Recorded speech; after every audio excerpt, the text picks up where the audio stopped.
بسم اللہ الرحمن الرحیم۔ السلام علیکم ورحمۃ اللہ وبرکاتہ۔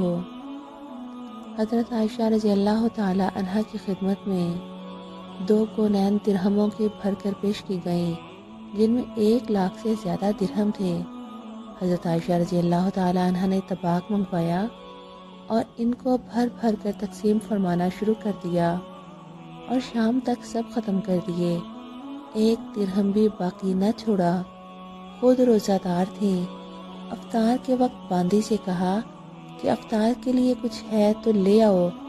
وہ 1 روٹی اور زیتون کا تیل لے آئیں اور عرض کرنے لگی کیا ہی اچھا ہوتا کہ 1 درہم کا گوشت ہی منگوا لیتے، آج ہم روزہ گوشت سے افطار کر لیتے۔ فرمانے لگیں اب دان دینے سے کیا ہوتا ہے، اس وقت یاد دلاتی تو میں منگوا لیتی۔ حضرت عائشہ رضی اللہ تعالی عنہ کی خدمت میں اس طرح کے نذرانہ امیر معاویہ، حضرت عبداللہ بن زبیر وغیرہ حضرات کی طرف سے پیش کیے جاتے تھے، کیونکہ وہ زمانہ فتوحات کی کثرت کا تھا۔ مکانوں میں غلہ کی طرح اشرفیوں کے انبار پڑے رہتے تھے اور اس کے باوجود اپنی زندگی نہایت سادہ اور نہایت معمولی گزاری جاتی تھی، حتیٰ کہ افطار کے واسطے بھی ماما کی یاد دلانے کی ضرورت تھی۔ 25,000 روپے کے قریب تقسیم کر دیا اور یہ خیال بھی نہ آیا کہ میرا روزہ ہے اور گوشت بھی منگوانا ہے۔ آج کل اس قسم کے واقعات اتنے دور ہو گئے ہیں کہ خود واقعہ کے سچا ہونے میں تردد ہونے لگا، لیکن اس زمانے کی عام زندگی میں جن لوگوں کی نظر میں ہے، ان کے نزدیک یہ اور اس قسم کے سینکڑوں واقعات کچھ بھی تعجب کی چیز نہیں۔ خود حضرت عائشہ رضی اللہ تعالی عنہ کے بہت سے واقعات اس کے قریب قریب ہیں۔ ایک دفعہ روزہ دار تھیں اور گھر میں 1 روٹی کے سوا کچھ نہ تھا۔ ایک فقیر نے آ کر سوال کر دیا، خاتمہ سے فرمایا کہ وہ روٹی اس کو دے دو۔ اس نے عرض کیا کہ افطار کے لیے گھر میں کچھ بھی نہیں۔ کہنے لگی کہ وہ روٹی اس کو دے دو، اور ملازمہ نے روٹی اس کو دے دی۔ ایک مرتبہ ایک سانپ مار دیا۔ خواب میں دیکھا کوئی کہتا ہے کہ تم نے ایک مسلمان کو قتل کر دیا۔ فرمایا اگر وہ مسلمان ہوتا تو حضور کی بیویوں کے یہاں نہ آتا۔ اس نے کہا مگر پردے کی حالت میں آیا تھا۔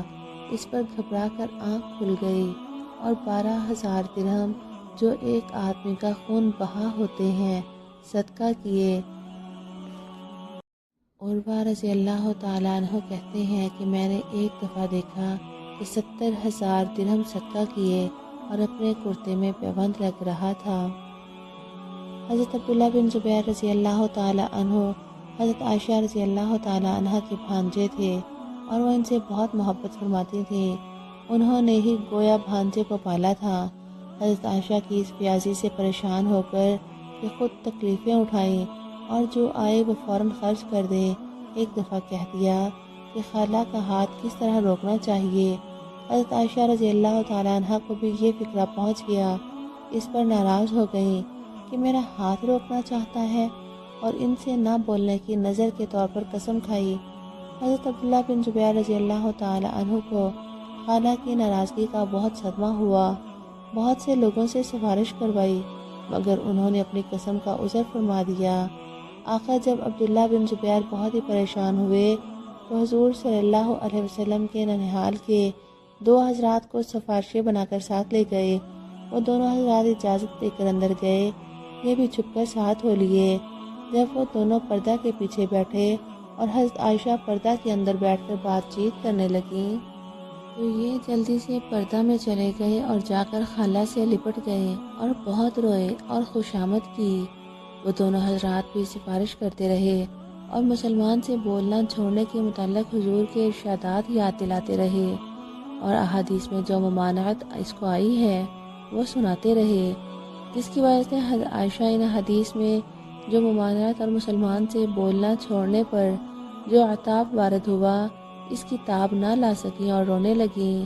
آخر معاف فرما دیا اور بولنے لگیں، لیکن اپنی اس قسم کے کفارہ میں بار بار غلام آزاد کرتی تھیں، حتیٰ کہ 40 غلام آزاد کیے اور جب بھی اس قسم کو توڑنے کا خیال آ جاتا اتنا روتی کہ دوپٹہ تک آنسوؤں سے بھیگ جاتا۔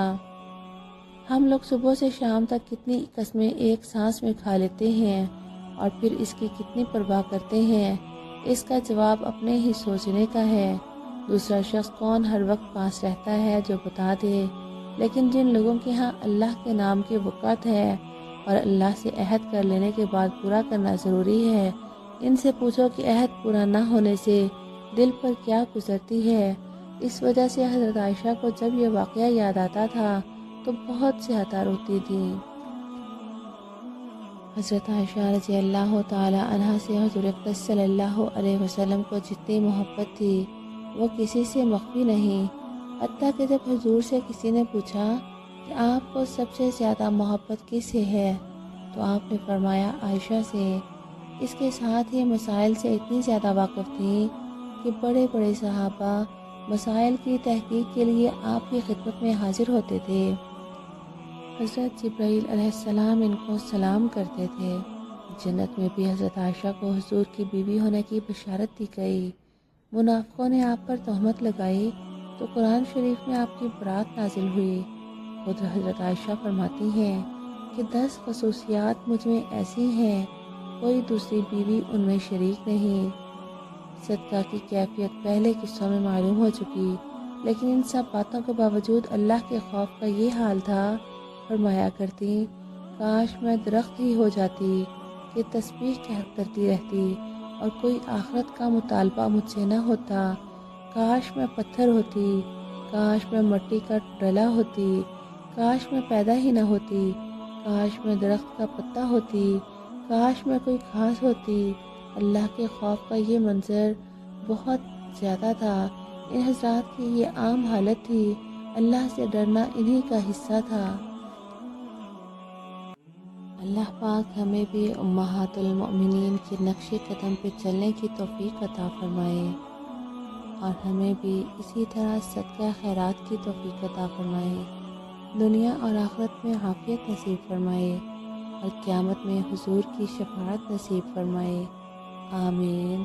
وآخر دعوانا ان الحمد للہ رب العالمین۔